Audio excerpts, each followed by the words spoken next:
That's a part in Cleveland. Nah, that's a good point, man. LeBron, definitely. man. Actually, a very great point. So yeah, man. I mean, LeBron has been the man. I think next year is going to be great, even though KD is going to be out. But I'm definitely excited to be tuned back in. Yeah, man. To the NBA. We'll be there all year, man. All 82 games. Football coming up. The training camp. Yeah. Got some surprises coming for y'all at the end of August. Be out in LA. We need to talk about the BT Awards, man. Got with TK, brother TK, salute. But yeah, I got one more story though. I think this is actually a great one here because I'm not sure if you did. You probably have to. We together actually we did. We covered a lot of Rallo, and Gucci, man. Well, yesterday or a few days ago, excuse me, Rallo's, his people put up a post and they tagged Gucci and they said, at Gucci, the man you love to death. He don't want no money, no letters or nothing. He just want to hear you say free Rallo. He went hard for you. Don't forget about Rallo. Everybody in the world show him love. Now, Gucci did respond to that and put free Rallo, but a lot of people, if you look at the comment, a lot of people were like, man, why did they post it? And was he not showing love? Or maybe he wasn't, in contact or anything with him while he was locked up. Obviously, we know about their connection and whatnot, but the post was put up. What do you think about the post going up, though, Sam, man? Do you think it was maybe a shot or just kind of just like a chin check? Let me ask you a question. Was the post on Rallo's page or was it on Gucci's page and Rallo's people commented? It was on Rallo's page and they tagged Gucci, man. All right, so let me give some context because I saw on an earlier post probably that Gucci man put up a throwback post. It was him, or the old Gucci and the new Gucci. And he said that y'all used to hate me now. Y'all hated this one, but y'all love this one or something along those lines. I'm not going to quote him on that. But then Rallo's his page said Rallo got love for you too. Rallo always had love for you. Shout him out. I saw that underneath in the caption. So they said that, which probably prompted them to do that. That's interesting, man. I don't know. Yeah. Obviously, Rallo, we've covered Rallo a lot in his case a lot. A lot of speculation are on the good side, on Rallo's side, saying that he may be out before December 1st. We're hearing there's a lot of holes in his case and that he's just holding firm and doing his thing and he'll be out soon. We all know what he was doing for his people out in Little Pakistan, I believe, in Georgia. And a lot of the young bulls, they really roll with Gucci hard, a lot harder than what we realize out here now. Gucci, man, was one of the Southern rappers that got a lot of play out here, unlike a lot of the Southern rappers did in New Jersey. Him, Jeezy, T.I., they got a lot of love out here. A lot of motherfuckers listen to them. But I don't know. I mean, we just talked about it. Sometimes you got to move different and get away from certain elements, but you got to stay true. It's one of those balance acts. So I don't know if they felt some kind of way. I mean, it came out of it. It didn't seem disrespectful to me how they came, whether it was a check, whether it was out of love, whether they were trying to get attention. It was still in respect. Well, I think they just, they just want, people just to join the movement and keep these free Rallo. Because, you with these little Instagram posts, like the other post they put up 2 days ago, Rallo's, his people that's running his page right now. They put the Honorable Court has scheduled a conference on Rallo's behalf to discuss dismissal of his indictment. Also, a lot of his property will be released this Friday. We will have more updates, on Friday. They're saying keep him in prayer. Now, here's why I think this is important, the whole Rallo thing.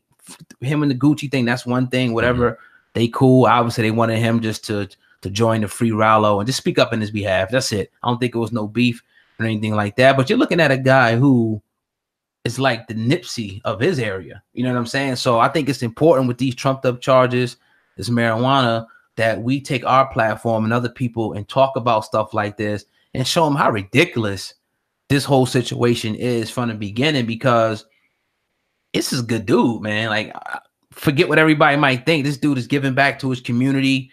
You know what I mean? Doing some big things. We go back into the archives and find, the stories what we did on Rallo and talked about him giving back and whatnot.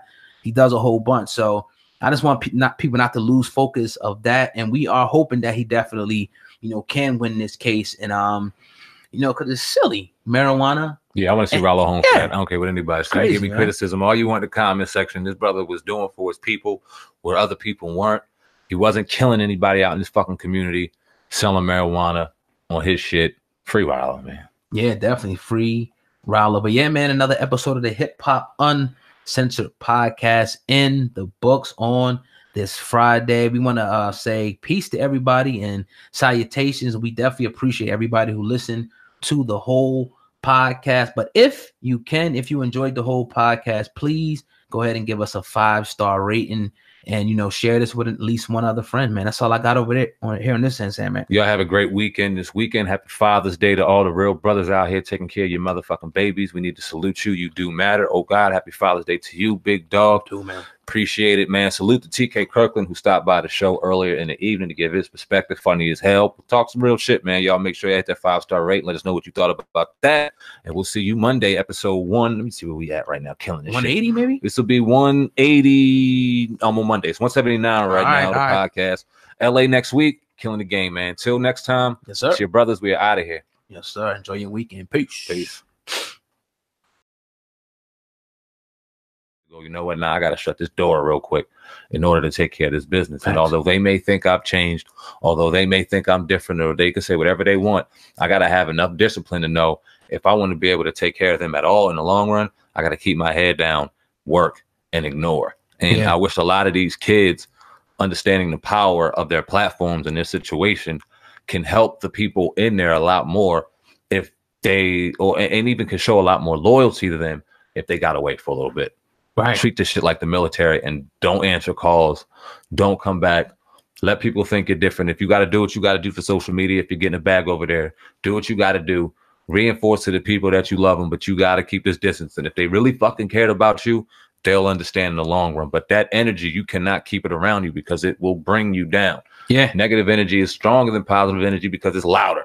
Mm-hmm. If you ignore that and you get to that positive, you could change people's lives, man. And I wish kids just understood that more. Yeah. It's not easy. Shit, we understand 35, 36. That's what I'm saying. So, that's what I'm saying. So this dude's 26. You feel me? You know what I mean? And cats probably hanging on cats that's in the younger 20s. So, you know, it's just unfortunate, man. But, you know, as they say, the beat goes on. As soon as there's any more updates, obviously it'll be a trial with this. We'll definitely be covering that here on the Hip Hop Uncensored podcast with your brother, Oh God, and Sam, man. That's actually all I have over here real quick. I'm going to take a quick look before we go. But if you're listening on iTunes, Spotify, or Google Play, please do not hesitate to go ahead and give us that 5-star rating. And also make sure that you let a friend know, share the podcast, ask them to check it out, man. Hopefully, you know, they, you know, would enjoy what they see. In fact, and as Oh God and I look through to see if any of the stories are popping off and we conclude this podcast, salute to everybody listening on iTunes, Spotify, Google Play, and all major online outlets.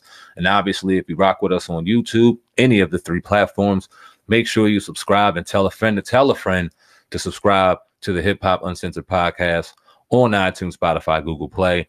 We need as many bodies over there as we can. Got a hell of a lot of fucking subscribers, so y'all can slide over there. It's free on your phone, on your podcast app, no matter what kind of phone you have or device. And let's get it popping, man. Oh, God, real quick, off the top, best player in the NBA right now, in your opinion? Number 1. Right now? Right now. I got to go with Kawhi. I mean, he's won the championship. At this point, I mean, right now, yeah. Maybe not beginning of the season, but right now, yeah, Kawhi. His team has won a championship. Mine is LeBron James. Okay. Even after this, I'm not mad at Kawhi because I get that. That makes sense. But nah, LeBron. This proves it to me. LeBron. What about the Lakers? I mean, they didn't even go to the playoffs. LeBron got hurt the last 17 games of the season, which kept him out of the playoffs. Because if he wouldn't have got hurt, I believe they would have went to the Western Conference Finals. I just got to give. Really? I think so. I got to give LeBron some props, man, because I've been one to criticize him very, very excessively, even if not on camera. Throughout my life, I got to admit, he came in as a phenom. He was great, but he wore 23. I didn't like that. I love Jordan. He had a lot to prove. He put a lot on his back. And when he didn't do his thing in Cleveland, it looked like he came short a little bit, shrinking under the lights, and then he went to Miami. I lost a little bit for LeBron. It made me mad. He became a villain. I lost a little bit of hindsight of his greatness. And then when he went back to Cleveland, I appreciated it. And then I saw what he was doing as a man. And it's like, damn, the basketball court, this brother needs to be saluted as what he's doing off the court, as a father, as a black man. Fuck the basketball court. And then you start seeing the greatness on the court and appreciate it. And it was like, damn, man, I might be underappreciating LeBron. I'll never put him on the pedestal as Jordan, but you're doing great things in this NBA right now. And to watch people just have the conversation all through the playoffs and throwing it around, and for the Kawhi to have it right now, but just to know what LeBron's done by himself, watching what Steph couldn't do by himself with less.